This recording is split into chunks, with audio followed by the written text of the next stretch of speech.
Must tahajjud be prayed after sleeping, or can it be performed without sleep?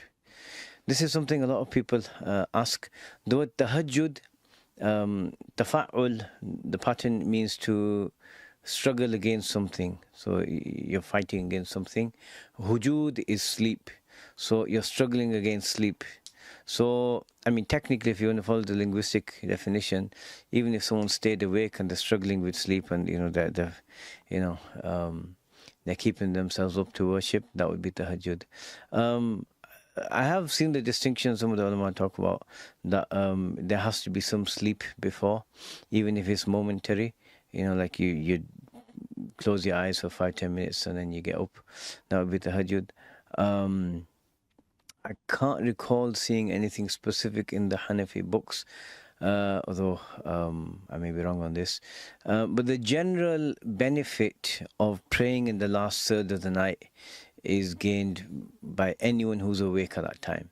Whether you're up performing the prayer, the tahajjud prayer, or if it's you're doing a qada prayer, prayers you've missed, or you're sat there reading the Quran, you're memorizing the Quran, you're reading the Quran, you're making dhikr, or you're reviewing the sacred knowledge you have studied.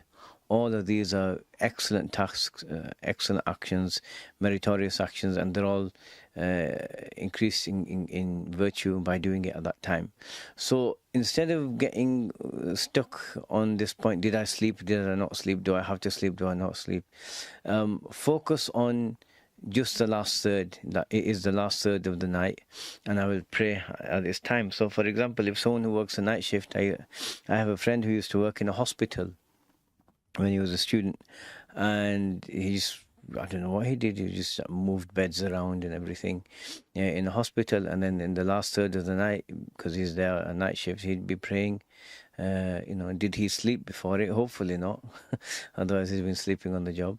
But just praying in the last third of the night, and that's when your du'as are answered. And if someone who does this is very fortunate, someone who can get up even 10 or 15 minutes before Fajr comes in and prays, great. If you can't get up, but if you're awake anyway, great, so that's a better focus, the last third of the night. But if it is a case that you can sleep before and then get up, or on a practical level that you need to sleep before and get up, great as well, no problem. وَكَانُوا قَلِيلًا مِنَ اللَّيْلِ مَا يَهْجَعُونَ.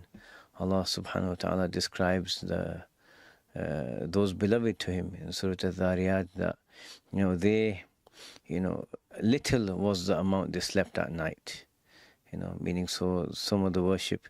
Look at the Prophet sallallahu alaihi wasallam himself.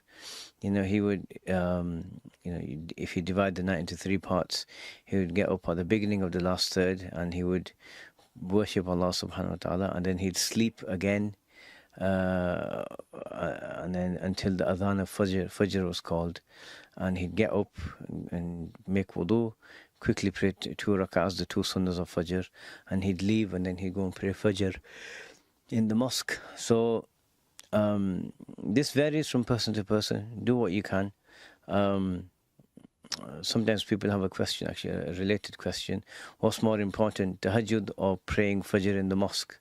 And if you can pray Fajr in the mosque, then Fajr in the mosque is more important.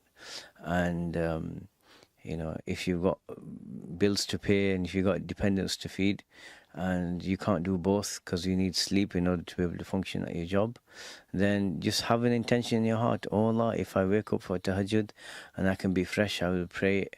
But as it is, I need to put my responsibilities that you've given me over that, and you'll get the reward of both, and you get the benefit of both, inshallah. So don't worry about it. لا إله إلا الله محمد رسول الله.